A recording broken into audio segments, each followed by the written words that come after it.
What's up, Unusual Corpse? This is absolutely unusual. You're probably asking yourself, what am I doing with my hair? Ty, why don't you just get like one style and stop changing your style so drastically from between videos? No, not doing that. What are we doing today for this video? We're reading. Again, it's been a while since I read on this channel. I need to touch up on that. So we're reading a fan fiction. It's a Harry Potter fan fiction. Nope, not My Immortal. We've done that for now. This one is called, get ready for this, Hawkwort School of Prayers and Miracles. This is as you can guess, a Christianity-themed Harry Potter fanfiction, posted officially on fanfiction.net. I think this is the original posting, by the way. First of all, that makes... Let's read the opening line. Do you want your little ones to read books, and they want to read the Harry Potter books, but you do not want them to turn into witches? Why would you bring your kids to fanfiction.net, first of all? Second of all, apparently this used to be all over the place. Is thinking like reading Harry Potter is like, because it's about like witches and wizards, it's gonna turn you into one. What is that like? Visualize that for a second. Oh wow, this is actually a pretty good book. Like seriously, what's the mindset you have to be in for that? Like being really honest. Well, I guess we're gonna look into the mindset of someone who has that mindset. What? Well, this is the story for you. This story has all the adventures of JKR's books, but will not lead your children astray. Don't worry about that. For concerned mommies everywhere, blessings, Grace Ann. Of course, the author's name is Grace Ann. Hello, friends. My name is Grace Ann, and I'm new to this whole fanfiction thing, but recently I've encountered a problem that I believe this is the solution to. My little ones have been asking to read the Harry Potter books, and I'm of course happy for them to be reading, but I want them turning into witches. So I thought, why not make some slight changes so these books are family friendly? So is this gonna be like an original story? Is it gonna be like the entire Harry Potter series, but slightly altered? I'm leaning on that second one, so let's go with it. Have you heard of Jesus? Once upon a time, there was a little boy named Harry Potter. Lived under the stairs in a house on Privet Drive with his aunt and uncle. He was a good, obedient boy who did all his chores, but he felt there was something missing in his life, something big and special, but he couldn't quite name it. He stayed up every night and wished for this special something, but one day there was a knock at his door and everything changed. Outside the door, Harry, his Aunt Petunia, a career woman, barked from her armchair, where she sat with her feet up. She had short, curly blonde hair and never wore any makeup. Is this supposed to be... Why is that a detail? Uncle Vernon nodded sheepishly from the kitchen and put a tray of moist, chocolatey brownies in the oven. Shouldn't you be doing that? Harry thought. He was a very obedient young boy, so he answered the door right away. He turned the brass metal doorknob and pulled open the heavy wooden door. On the porch was standing a huge muscular man with a big manly beard, and he was dressed in a plaid red shirt, blue jeans, and sturdy leather boots. What? Is this Hagrid? Why is Hagrid like a lumberjack out here or something? He wore a necklace that looked to Harry like a lowercase t. Oh my god, dude, I can't do this. I can't do this. Good morning, kiddo. He had the peaceful, friendly sort of face that you knew you could just trust. My name is Hagrid. Could I speak to your mommy and daddy? He says, you can speak with my auntie and uncle. Harry reported politely and blinked his big blue childlike eyes. Him having green eyes, nope. Not appropriate for the kids. What do you want? Aunt Petunia peered out the door with her narrow, suspicious eyes. She was wearing a baggy, unflattering pantsuit. I'm starting to get an idea here, because they've had like Uncle Vernon like in the kitchen, and they keep describing Aunt Petunia as like, I'd say kind of like she's wearing a pantsuit. She doesn't wear makeup. She's kind of like in charge of the household. Are they trying to set up like what's wrong with this family? Is like they're not following gender roles. I'm starting to get that idea. Sorry. This is going to be a little... Hagrid's smile was the most peaceful smile he'd ever seen. Hello, neighbor. I was wondering if you've been saved, Hagrid exclaimed brightly. He tipped his wide-brimmed straw cowboy hat. Aunt Petunia laughed a gravelly laugh. She leaned forward on her sturdy, practical boots. Saved? Don't tell me you were one of those Christians. Harry did not know what the word meant, but Hagrid's smile was the most peaceful smile he had ever seen. Yes, I am, Hagrid replied kindly. Are you? Aunt Petunia laughed again and stuck her pointy, sharp nose up in the air. We are too smart for that. Haven't you read Dawkins? God is dead. Dawkins proved that. Would you like us to educate you on the Dawkins? What is a Christian? Harry queried innocently. Alright, so Hagrid's explaining it all to him. Aunt Petunia is like covering his ears. She's like, no, he's heard of science and evolution. You ever heard of evolution? Evolution is a Hagrid says, evolution is a fairy tale. You don't really believe that, do you? That's just like some nonsense. Come on, let's go to the magic school. Where does he take, does Hagrid take him to Sunday school? He takes him to Bible study. And in this, they're probably, I feel like, I don't know, let's follow this story. Let's see where it goes. So then, Hagrid's like, hey, you wanna be saved? And Harry's like, yeah, I want to. And he's like, here, say this prayer. And then Aunt Petunia's like, oh, I can't do anything now.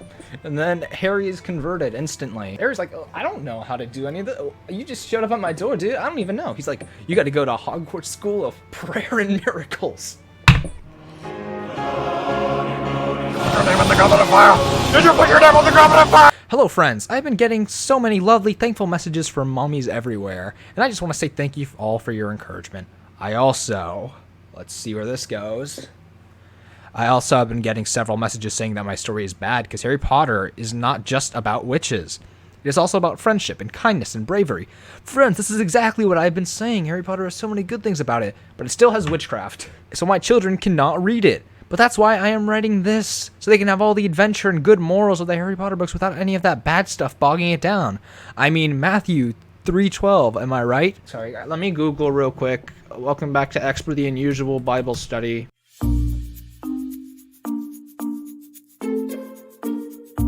The wheat represents those who are truly repentant. Chaff, like those Pharisees and Sadducees, who are not the Messiah, will clear the... I don't know what any of this means, sorry. I can't do X with the Unusual Bible Study. I don't have the... I don't have the patience. It's a good thing Hagrid got here at time. 5 years down the road, Harry might have been a fornicating, drug-addicted evolutionist. Oh no! Harry scrunched up his innocent little face and thought very hard. Aunt Petunia and Uncle Vernon were as close to parents as he had, and this was the only home he knew. Could he really leave? But he was saved now. He prayed the sinner's prayer. He cannot stay here anymore with what he knew. Then he knew what he had to do. So then Harry's like, you know what? I'm going. Aunt Petunia's like, no, I have an idea. You can have a second birthday. You like birthdays, right? Harry verbalized, birthdays are not of God. Where's Dudley? Harry says, you tried to corrupt me, but it did not work. But I forgive you, Aunt Petunia, because of Luke 23:34. You want forgiveness? Get religion. How does he know this? He just found out what this is. How is he quoting verses right now? What? Hagrid was amazed again at the wisdom of the little ones. This is like yeah, you were against the magic of this. This is some magic, right? This is more magical than anything I have ever heard of. Do not leave, Harry. Dudley waited childishly.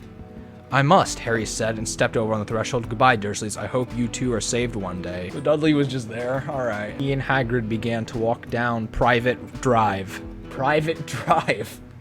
We will now pray, Hagrid retorted knowledgeably. How will we do that? Watch. So then they do it.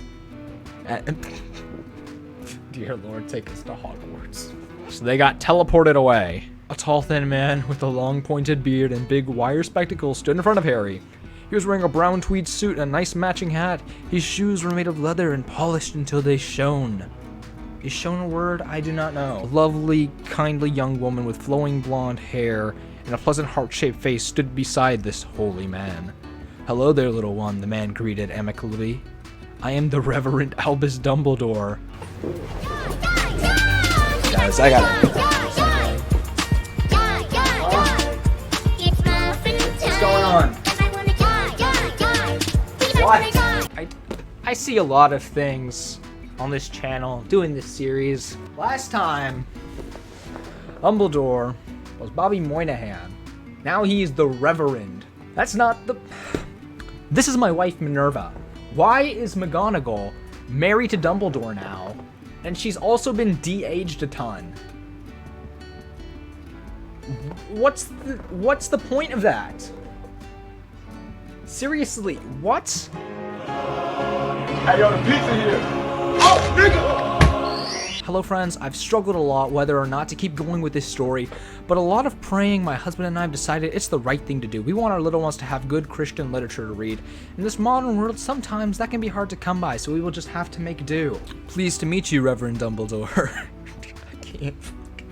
Can't take this seriously. The Reverend beamed. Why, thank you, little one. His voice had a distinctive southern twang to it. I want to be a cowboy, baby. He's southern.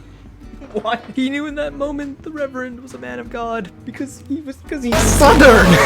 This poor little one was being raised in a terrible situation. Hagrid declared he was watched by a babysitter every second of the day. The aunt saw him as her perfect life package, like the big house, the fancy career, the speedy car.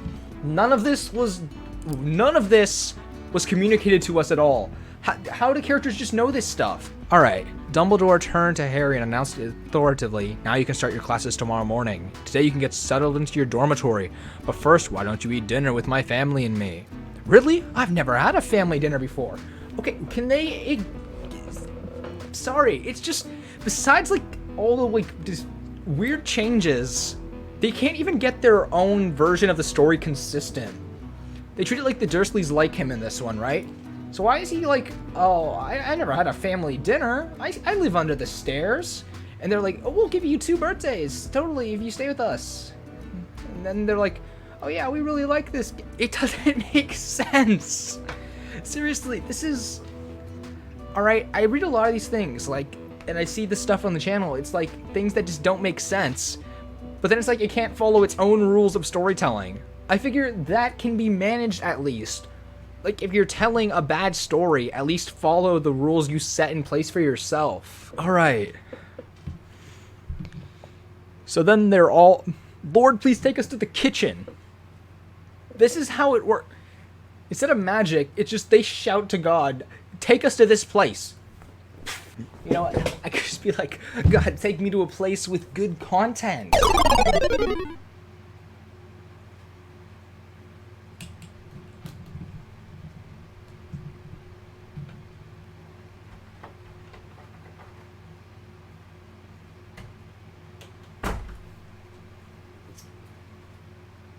didn't think it was going to take me somewhere else, but it did.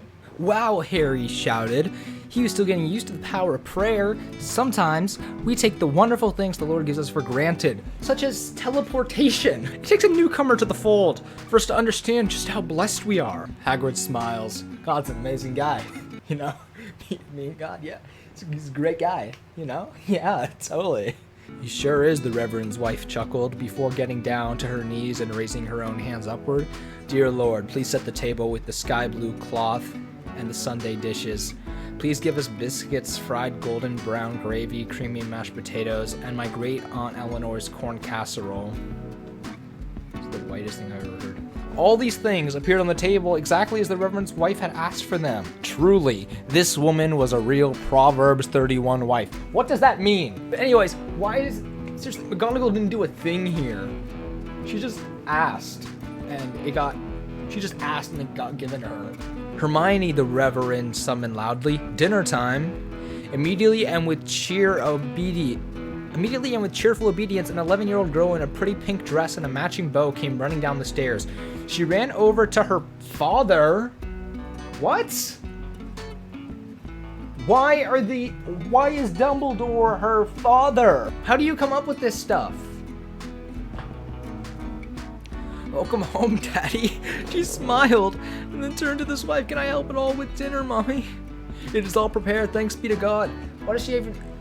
They just ask God for dinner all the time. They never have to make it. Hermione, I'd like you to meet Harry Potter, our newest student at Hogwarts School of Prayer and Miracles.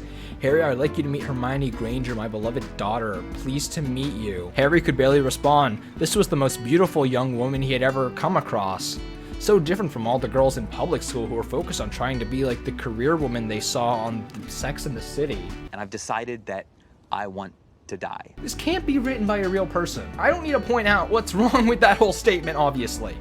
But alright, the conversation amongst the adults turned to darker topics. Harry listened intently, and he did not understand it, but he was really interested. He had no idea what they were talking about. Dark days are coming, pronounced Hagrid gravely around a mouthful of casserole. Evil forces are coming into this world, and the little ones at Hogwarts might be our last resort. It's a really nice dinner, you know? We're just sitting out here like, oh, this is a really nice dinner. Yo, could you pass the potatoes? As darkness come into our world, everyone shall die. I just want the potatoes. Hell no, you can't go to the bathroom. You know where you can go? The fuck to sleep. Author's note. Hello friends, I apologize for being gone for so long as one of my little ones came down with pneumonia. Harry, he says, would you please come with me? Harry blushed shyly. His aunt had never taught him how to talk to pretty girls. She always said that pretty girls were shallow and not as smart as a real one, putting her career first and didn't care about her looks. It's funny how they've like pretty much changed the Dursleys into like these completely different characters when they were the ones in the original story who most represented the messages they're trying to push, but they were treated as like, because they were treated as like bad characters, they completely changed them into different ones. You have to notice the irony here, right? You can't overlook it that hard. Two little ones stepped out into the brisk, chilly night, and for a few minutes they were both silent. Harry did not think it was possible for this sweet, demure girl to be as nervous as he was, but going with the silence, she was a little nervous herself. They were going in the direction of a cluster of imposing stone academic buildings. Thank you, he muttered happily. It is beautiful and feels very holy. Yeah, they're talking, whatever. She's like, boys' dormitory is this way. Exposited knowingly, and with the innocent, casual affection so often found in children, she grabbed Harry's hand as she led him around the edifice of classrooms. Harry was so nervous he couldn't think of anything to say. His brain fumbled for the perfect Christian thing to say, but before he could manage a word, she came in front of a tall stone tower. This is the boys' dormitory. I would show you inside, but I would hate to cause a scandal. Oh no.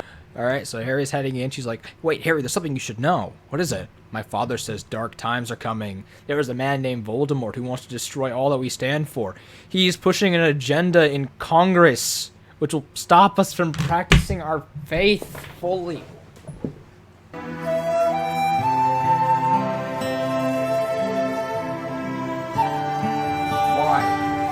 Why is Voldemort a politician in this? But that isn't what our founding fathers built this nation for. The freedom of religion. It'll be all right. We just need to pray really, really hard. That's why we're here after all. You're so brave, Hermione pronounced admiringly, as she flung her arms around Harry's neck. Harry patted her head.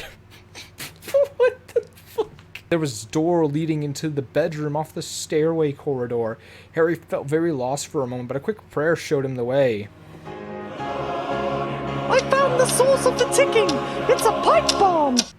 Another question I have gotten in the original books, Harry Potter and friends frequently question authority. And how do I feel about this? Well, that's quite a toughie. You've asked me, I've talked to the hubby about it, and we agreed that usually it's okay, it's good to obey authority.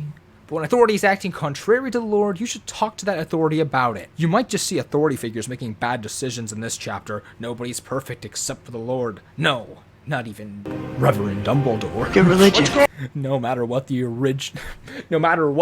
original books may have told you. Harry Potter handles this will be a big question in the story. Hint, it will be very different than the original books. Why does she put that in quotation so much? Oh, I get it. Because there's only one original book called the Holy Bible. Harry Potter woke up drowsily in a comfy, fluffy mattress. It was only now that he had the energy to observe his surroundings. The room was small, but also everything a little boy needed. A shelf of intelligent, age-appropriate books. Of course, there was a simple wood dresser of respectable school-appropriate attire, and of course, a school... It's everything, of course. We know. It was only then that our hero noticed there was another bed in this room. It was the same as his own bed, except that the other bed had not been made. Also, this bed had its own Bible in it, and very different from the one on the shelf. Who was this new roommate of his? Harry looked behind him to see a small, pallid little boy with shockingly bright red hair, kneeling and seemingly piety as he prayed to a small statue.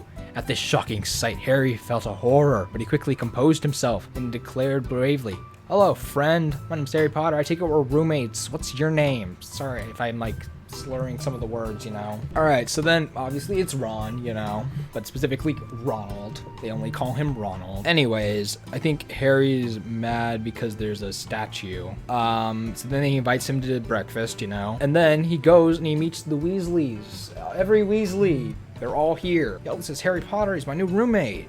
And they all say, "Hello, Harry," at once. Welcome to the school, you know? It's the school. Sorry, my brain's getting a little tired. Can I do this in one video? I'm going to have to do 2 parts. He sat down at their table. He could smell a delicious breakfast. But where was the food? Could this be some sort of witchcraft, perhaps? Where's the food? Why am I talking like this, guys? I don't even know. This story's taking a lot out of me. No sooner had the thought crossed his mind when the Reverend Dumbledore came onto the Great Hall stage. He dropped to his knees and his hands skyward and screamed, "Dear Lord, please provide these devout young ones with 3 strips of bacon or links of sausage with each of the 2. For the ladies, a bowl of hearty oatmeal flavored with cinnamon and apple chunks, 2 poached eggs cooked all the way through, home fries seasoned with garlic, a glass of each." Okay. So you know how My Immortal, they go into extreme detail describing every single outfit the characters wear? This is the same thing, but it's every single meal they eat. No, it's every single action, kind of, because they have to, it's whenever they pray, they have to, like, describe, like, 100 things. Alright, so Harry runs up to Dumbledore, right? And Dumbledore's like, yo, what do you want to talk about? And then he's like, oh, I woke up and I saw my roommate praying to a statue. Is that really an okay thing to do? Harry's a fucking snitch. Wait a second. Well, I don't worship idols, but it is in fact a very un-Christian thing to do. So you see here at Hogwarts, we divide ourselves up into the sorting hats. Guys, I think I know where this is going. They're talking about the sorting hat. The sorting hats split up into different types of religion. Each of the different hats have different beliefs. Is it really? It seems that if we all really love the Lord, we don't need to divide ourselves. Are the divisions between the different hats so significant as they merit to divide in Christianity? What are these divisions? They are somewhat significant. I, for instance, am a Gryffindor hat. We believe in everything in the Bible and only in the Bible. The red-headed roommate of yours is a Slytherin hat, and Slytherins worship statue. Why is Ron a Slytherin? Are all the Weasleys Slytherin? Harry's out here acting like he's the expert of this. He didn't even know what religion was until yesterday in the story. Bro, he woke up. He wasn't even reading the Bible or anything like that. He's like, and he goes up to him. He's all like, "You know nothing of the Bible, Reverend Dumbledore. I am an expert. I will be running this school." Anyways, he's getting nervous about this hat business, but I guess he did have to trust Dumbledore. After all, grown-ups know best, right? Give me your hat! I'm sorry, what? Alright. Harry walks back to the Weasley's table, and they're all wearing black and green baseball caps with snakes on them. Why was this necessary? Who decided this? What part of this was needed? Alright, so Ron doesn't have a hat, though, because he and Harry are new, I guess. So then Ron's like, oh, I'll definitely choose Slytherin, as he began to eat oatmeal with his hand. Like, oh, my whole family is Slytherins. You should become a Slytherin too. We could do it together. What the fuck? Also, they get to decide? Why do they get to decide? Is the sorting hat is it just the sorting? It says sorting hats. So is the sorting you just pick a hat? So then Ron's like, oh, you worship other people too. I'm like, what? Who do you worship? What is this? And he's like, oh, what about Mary? He's like, the mummy of our Lord? I don't worship her. Why am I talking like this? Don't listen to him, commented a drowsy voice self-righteously from behind Harry. Harry turned and saw a girl about his own age. Her pale hair was yellow and tied into braids. No, don't drag her into this. Do not drag her into this. So then she's like, oh, you shouldn't become a Slytherin hat. Is this what the author thinks the sorting hat actually is? It's just, the houses are just hats. They just get your own, like, sorted hats. So then this girl, she's like, you should become a Hufflepuff hat. That's what I'm going to do. What a Hufflepuff hats believe in. Hufflepuff hats believe in the Bible, Luna explained casually.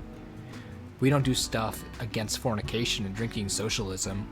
And then there's a derisive laugh echoing throughout the cafeteria. A smug-looking young man about Harry's age with slicked back hair, paler blonde than Luna's and wearing a sweater vest and khakis, strolled... Please ignore this fool. Luna here thinks she can have a career even though she's a woman. And women are stupid. Minecraft. All I wanna do is play it all night. Aw man, Minecraft. Harry says, Women shouldn't have careers because women are stupid. Women are not stupid at all. Women should not have careers because women are nurturing and loving and their gifts serve them best in the house. Basically, everyone's wrong. Damn it, guys. And then Draco says, well, at least I don't eat with Slytherins. I hate Slytherins. Ronald began to cry into his oatmeal. What is going on? This is the most times I've gotten up in a video ever, okay?